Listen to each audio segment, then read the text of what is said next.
We are now less than 2 weeks before elections. Tomorrow is a day off in Armenia as the country, along with many of you around the world, remembers the Armenian genocide of 1915. Tomorrow is the 97th anniversary.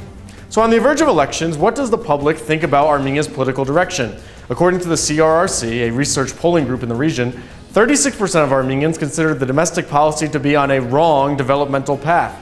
18% believe it is on the right path, and only 3% think that the domestic policy very correctly is being carried out.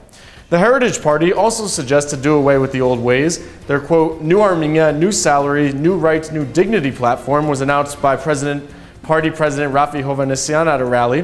Hovhannisyan has campaigned on the idea that if deputy members of parliament, the prime minister, and the president lead a slightly more modest life, Armenia's budget would double. Hovhannisyan has denied last week's widely spread news about a secret meeting with President Serge Sarkisyan. Here's an interesting quote or piece of advice from a political party to voters. Quote, if you are being offered money as an elections bribe, feel free to take it, but go cast your vote according to your own volition. The ARF urged that during a rally in Tavush and also promised to create 200,000 new jobs over the next 5 years if elected into power.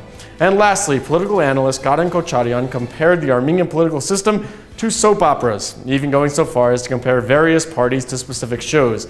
Without going into detail, being compared to a soap opera is never good in this country. They are awful and trashy, just like basically everywhere else, and that is solely my opinion. Okay, this space is normally reserved for politics, but today I encourage you to click on the following links below dealing with genocide recognition and denial. Tonight, around 8 p.m. Armenia time, there will be a torch march to the Genocide Memorial in Yerevan. We will have video on that later on CivilNet.am.